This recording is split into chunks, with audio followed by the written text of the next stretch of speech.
파에톤.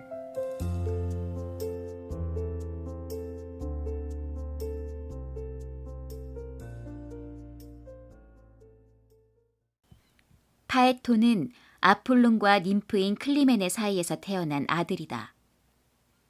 어느 날 한 친구가 파에톤이 자기는 아폴론의 아들이라고 믿고 있는 것을 비웃어주자 파에톤은 노엽고 부끄러운 나머지 집으로 돌아가 어머니에게 그 이야기를 하고 이렇게 말했다.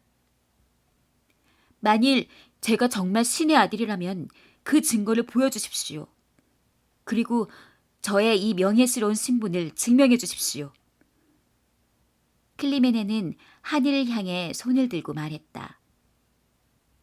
내가 너에게 한 말이라는 것에 대한 증인으로서 저 태양을 내세우겠다. 가서 태양신에게 너를 자기의 아들로 인정하느냐고 물어보아라. 만일 사실이 아니라면 나는 앞으로 다시는 태양빛을 보지 못해도 괜찮다. 파에톤은 이 말을 듣자 기뻐하며 해 뜨는 나라 인도를 향해 길을 떠났다. 태양신의 궁전은 원주 위에 높이 솟아 황금과 보석으로 찬란히 빛나고 있었다.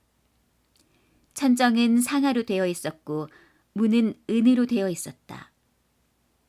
벽에는 헤파이스토스가 하늘과 땅, 바다와 그 주민들을 새겨놓았는데 땅에는 마을과 숲, 그리고 전원의 신들이 새겨져 있으며 바다에는 님프들이 놀고 있었다.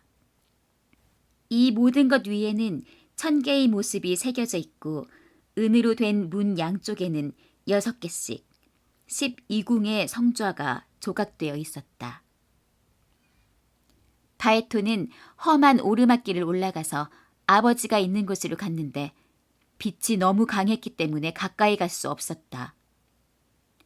아폴로는 자줏빛 옷을 입고 금강석으로 만든 듯한 왕좌에 앉아 있었다.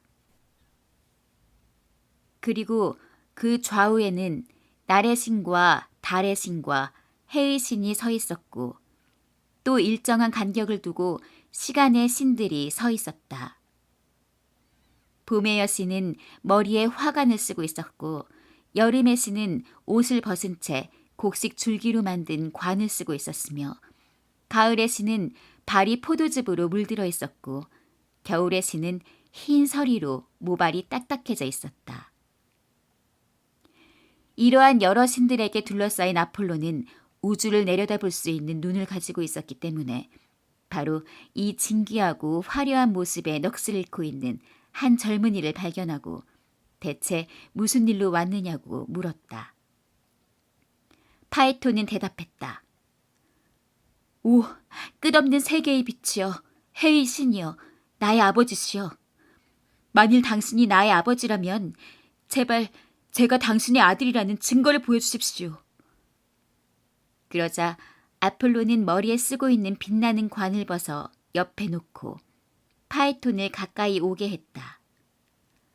그리고는 파에톤을 안으면서 말했다. 내 아들아, 나는 너를 부인하지 않는다. 내 어머니가 말한 대로 너는 분명히 내 아들이다. 너의 의심이 풀리도록 무엇이든지 네가 원하는 선물을 줄 테니 말해보아라. 우리 신들이 가장 엄숙한 약속을 할 때 내세우는 저 무서운 강을 증인으로 세워 맹세하마. 파에톤은 태양의 이륜차를 하루만이라도 좋으니 부리게 해달라고 하였다. 아버지는 약속한 것을 후회하며 이렇게 말했다. 그 청만은 들어줄 수가 없구나. 너는 인간이기 때문에 그 차를 부릴 수가 없다. 나 외에 그 어떤 신도 태양의 이륜차를 탈 수는 없다. 무서운 오른팔로 번개를 던지는 제우스도 그것만은 불가능하다. 그 차가 가는 길은 매우 위험하다. 무시무시한 괴물들 속을 지나가야 하고 활을 든 반인반마의 괴물 앞도 지나야 하며 사자 궁턱 가까이 가기도 하고 전갈이 팔을 뻗치고 개가 팔을 밖으로 구부리고 있는 곳도 지나가야 해. 또한 이륜차를 끌고 가는 말들도 입과 콧구멍으로부터 내뿜는 불이 가슴을 가득 채우고 있기 때문에 몰고 가기가 여간 어렵지가 않다. 따라서 만약 네가 이륜차를 타게 되면 너의 생명이 위태롭게 될지도 모르니 너의 청을 취소해다오. 네가 나의 아들이라는 증거를 보여달라고 한다면 내가 너를 위해 걱정하는 것이 그것이다. 아폴로는 자기의 간곡한 훈계에도 불구하고 파에톤이 막무가내로 말을 듣지 않자 하는 수 없이 태양의 이륜차가 놓여져 있는 곳으로 그를 데리고 갔다. 그 이륜차는 헤파이스토스가 선물한 것으로 은으로 된 바퀴 외엔 모두 금으로 만들어져 있었다. 좌석의 양쪽에는 감람석과 금강석을 박은 것이 여러 줄 있었는데 그것이 태양의 광선을 사방으로 내뿜고 있었다. 아폴로는 동력이 차츰 붉어지고 달의 여신이 숨으려 하는 것을 보고 시간의 신들에게 명령하여 말들에게 마구를 지우게 하였다. 그리고 아들의 얼굴에다 화염에 견딜 수 있도록 영약을 발라주고 벗어놓았던 빛의 관을 머리에 다시 쓰며 근심스러운 얼굴로 파에톤에게 말하였다. 내 아들아, 이 말을 명심해라. 말에게 채찍질을 삼가고 곱비를 꼭 쥐고 있어야 한다. 5궤의 궤도를 곧장 달리지 말고 왼편으로 비켜가야 한다. 북극과 남극은 피해가야 하며 중간지대만 지나야 한다. 하늘과 지구가 다 적당한 열을 받기 위해서는 진로를 너무 높이 잡으면 안 된다. 중간지대의 길이 가장 안전하고 좋은 길이다. 밤이 서쪽 문 밖으로 나가고 있으니 어서 곱비를 잡아라.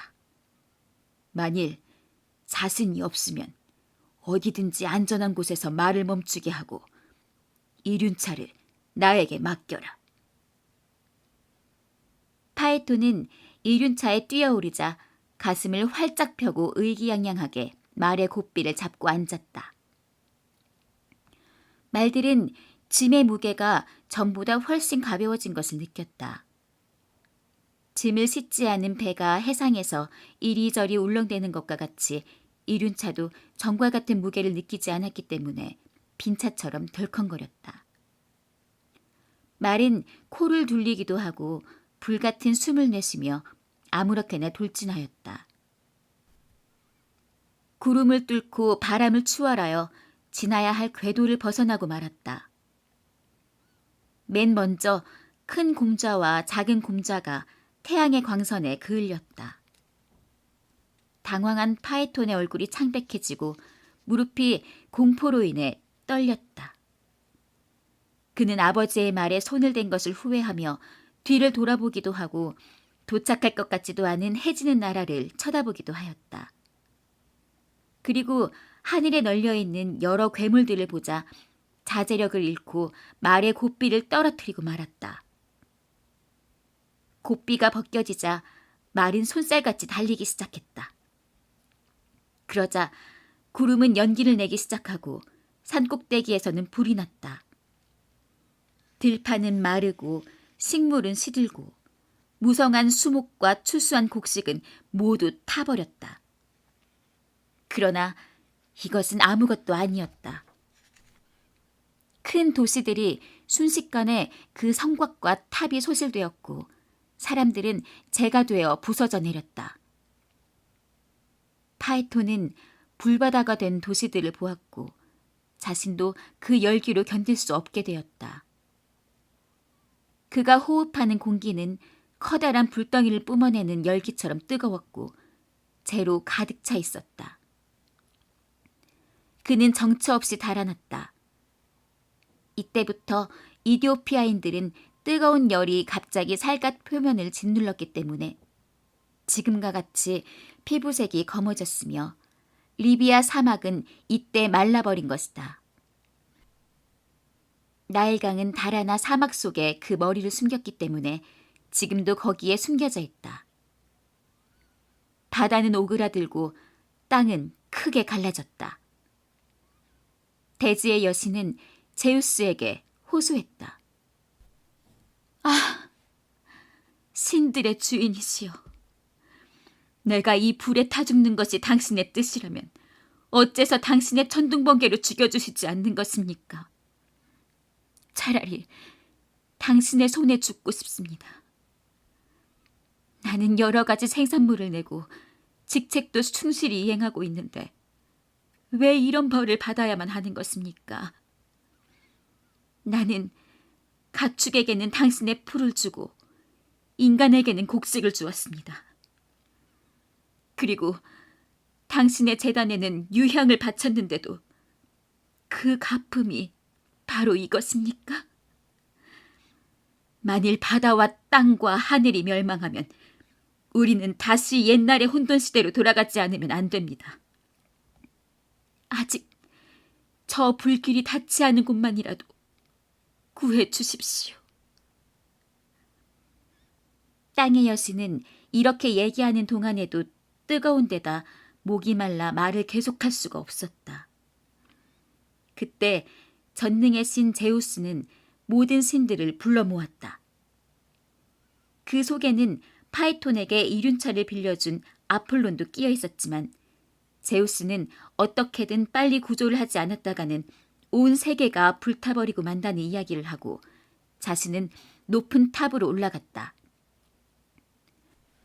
제우스는 언제나 그 탑 위로부터 지상으로 구름을 흩트리면서 천둥번개를 던지는 것이었다. 하지만 이때는 이미 땅 위를 덮을 만한 구름도 없고 소나기도 완전히 증발해버리고 없었다. 제우스가 우레의 소리를 일으키고 오른손으로 천둥번개를 휘둘러서 이륜차의 마부를 겨냥하여 내던지자 수레는 금방 박살이 나고 말았다. 파이톤은 머리털에 불이 붙어서 곧바로 거꾸로 떨어졌다. 그리고 그가 추락할 때 하늘에 긴 빛이 끌려 유성같이 보였다.